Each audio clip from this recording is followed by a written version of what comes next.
salah satu kuliner paling populer di Indonesia. Hampir di setiap sudut kota, kita bisa menemukannya.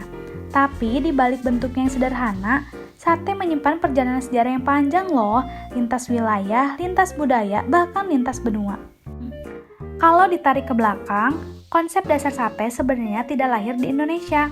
Jauh sebelum sate dikenal di Nusantara, masyarakat di kawasan Timur Tengah sudah lebih dulu mengenal teknik memasak daging yang dipotong kecil, ditusuk, lalu dipanggang di atas bara api. Di wilayah Arab, Persia, hingga Anatolia, hidangan seperti kebab dan shish kebab menjadi bagian dari tradisi makanan sehari-hari. Daging kambing atau domba dibumbui sederhana, lalu dipanggang sebagai sumber protein utama masyarakat padang pasir. Seiring berkembangnya jalur perdagangan dan penyebaran Islam, teknik memasak ini pun ikut bergerak. Para pedagang muslim dari Arab, Gujarat, dan India tidak hanya membawa barang dagangan, tetapi juga kebiasaan makan dan cara mengolah makanan. Dari sinilah teknik memanggang daging menyebar ke Asia Selatan hingga Asia Tenggara, termasuk ke wilayah Nusantara. Namun, ketika teknik ini sampai di Indonesia, masyarakat lokal tidak sekedar menirunya. Justru terjadi proses adaptasi besar-besaran. Tusuk besi diganti dengan tusuk bambu yang lebih mudah didapat. Jenis dagingnya pun menyesuaikan dengan kondisi lokal seperti ayam, sapi, atau ikan. Dan bagian yang paling menonjol adalah bumbunya. Rempah-rempah Nusantara membuat cita rasa daging panggang ini jadi jauh lebih kaya. Dari proses inilah, sate lahir sebagai kuliner khas Indonesia, dengan identitas rasa yang berbeda dari kebab asalnya. Pulau Madura kemudian memegang peran penting dalam perkembangan sate. Kondisi alam Madura yang relatif kering dan minim lahan pertanian membuat masyarakatnya mengandalkan peternakan dan perdagangan. Daging menjadi bahan pangan utama, dan sate berkembang sebagai makanan yang praktis, bergizi, serta punya nilai jual tinggi. Dari sinilah muncul sate Madura, dengan ciri khas bumbu kacang kental, kecap manis, dan aroma panggangan arang yang kuat. Tradisi merantau yang melekat pada masyarakat Madura ikut membawa sate keluar dari pulau asalnya. Sejak masa kolonial Belanda, banyak orang Madura merantau ke Surabaya. Letak yang dekat dan perannya sebagai kota pelabuhan menjadikannya Surabaya tujuan utama.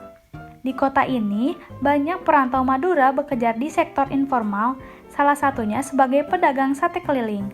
Sate dipilih karena modalnya kecil, cara produksinya sederhana, dan pasarnya luas. Dari Surabaya, sate Madura terus menyebar ke berbagai kota di Jawa. Yogyakarta menjadi salah satu tujuan berikutnya. Sebagai kota pendidikan dan kebudayaan, Jogja menjadikannya peluang ekonomi yang besar. Di sini, sate Madura kembali beradaptasi dengan rasanya yang dibuat sedikit lebih manis untuk menyesuaikan selera masyarakat Jawa. Sate ayam menjadi simbol dari tradisi kuliner masyarakat Madura yang penuh dengan filosofi kerja keras, ketekunan, dan kemandirian. Biasanya, sate ini dihidangkan dalam berbagai acara sosial seperti perayaan keluarga, acara keagamaan, dan acara adat. Banyak orang Madura yang menggantungkan hidup dari berjualan sate, menjadikannya sebagai mata pencaharian utama mereka. Namun, perjalanan sate Madura ini kemudian berkembang lebih jauh menjadi budaya kuliner Indonesia.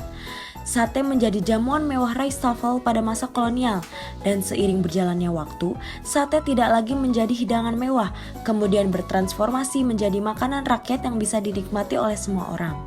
Saat ini, sate bisa ditemukan hampir di setiap penjuru kota Indonesia, dari pedagang kaki lima hingga restoran mewah. Keberagaman dan banyaknya variasi inilah yang menunjukkan bagaimana sate telah beradaptasi dengan selera masyarakat Indonesia. Di masa kolonial, keberadaan sate tercatat dalam berbagai sumber tertulis yang penting. Salah satunya adalah buku Koki Bijak 1857 karya Nona Cornelia yang mencatat resep sate dengan ejaan lama, yaitu sesate. Dalam bukunya, ada banyak variasi sate, seperti sesate bandeng, sesate babi, dan sesate ayam, yang menunjukkan adaptasi sate dengan bahan-bahan lokal. Adapun buku Mustika Rasa 1967 yang diterbitkan oleh Departemen Pertanian Republik Indonesia mencantumkan sate Madura sebagai salah satu kuliner ikonik Indonesia.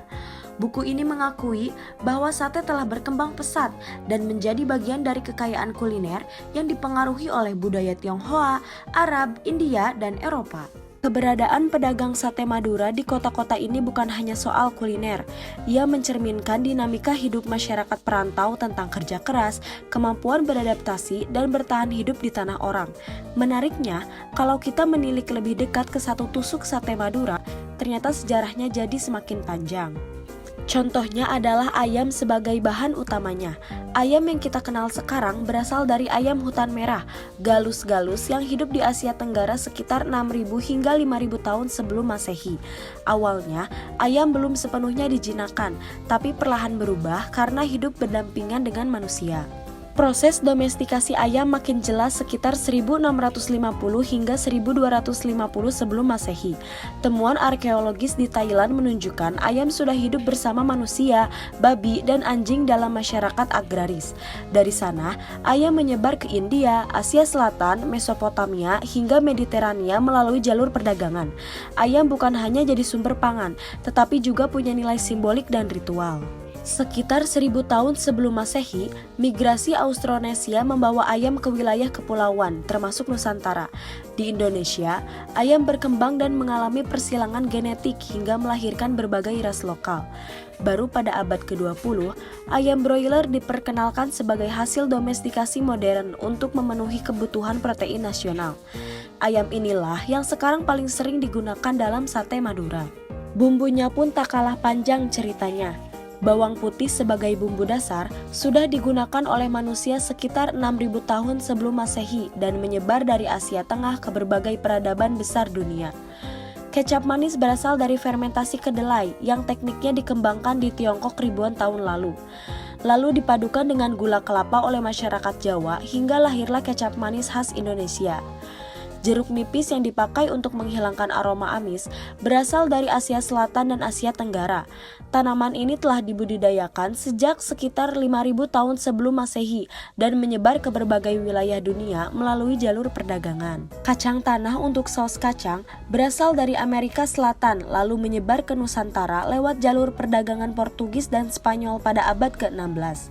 Cabai sebagai sumber rasa pedas datang dari benua Amerika yang diperkenalkan ke Asia Tenggara oleh pedagang Portugis. Bawang merah yang memberikan aroma khas pada saus kacang berasal dari Asia Barat sejak abad ketiga sebelum Masehi. Dalam proses adaptasi panjang, bawang merah berkembang menjadi varietas tropis yang kini menjadi bagian penting dapur Indonesia. Sementara gula merah kelapa adalah produk asli tradisi maritim Asia Tenggara yang dihasilkan dari tradisi penyadaban nira kelapa yang telah berlangsung sejak awal Masehi. Resep sate Madura. Bahan utama 250 gram dada ayam filet, potong dadu kecil. Tusuk sate secukupnya. Lalu ada bumbu marinasi atau perendam ayam, 1 siung bawang putih, 1 sendok makan kecap manis, setengah buah jeruk nipis, sejumput ketumbar, sejumput garam, 1 sendok teh minyak goreng.